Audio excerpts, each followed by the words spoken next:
एक दिन गौतम बुद्ध अपने शिष्यों को उपदेश दे रहे थे कि तभी एक शिष्य उठकर बोला, भंते, क्या हर दुख का निवारण किया जा सकता है? बुद्ध बोले, ये सत्य है कि हर दुख का निवारण है। इसी संदर्भ में मैं तुम्हें एक कथा सुनाता हूँ। एक सेठ का नौकर लंबे समय से उनके पास रहकर उनकी सेवा कर रहा था।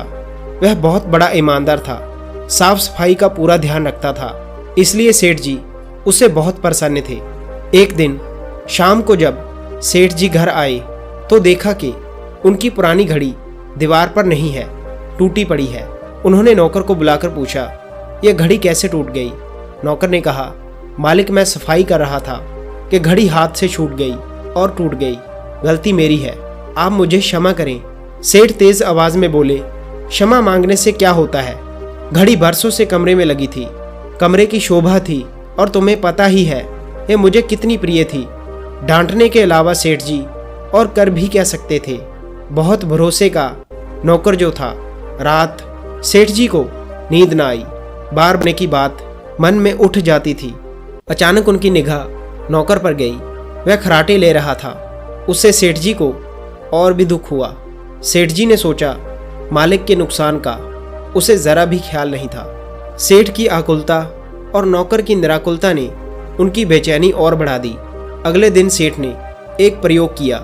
नौकर ने दिन भर काम किया।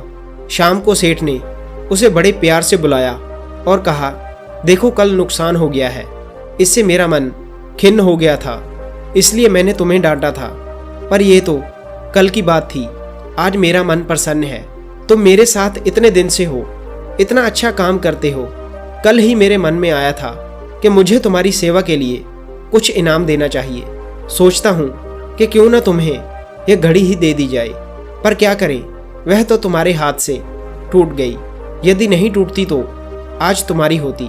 ये कहकर सेठ तो उस रात बड़े आनंद से सोया, पर नौकर सारी रात करवटें बदलता रहा। बार बार उसके मन में एक ही बात आती रही कि अगर घड़ी नहीं टूटती तो वह मुझे मिल जाती।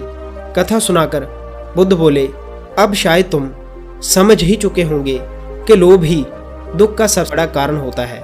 इसे त्याग कर ही हर दुख से मुक्ति पाई जा सकती है। सो दोस्तों, इस कहानी में इतना ही। मिलते हैं हम अगली कहानी में। तब तक के लिए धन्यवाद।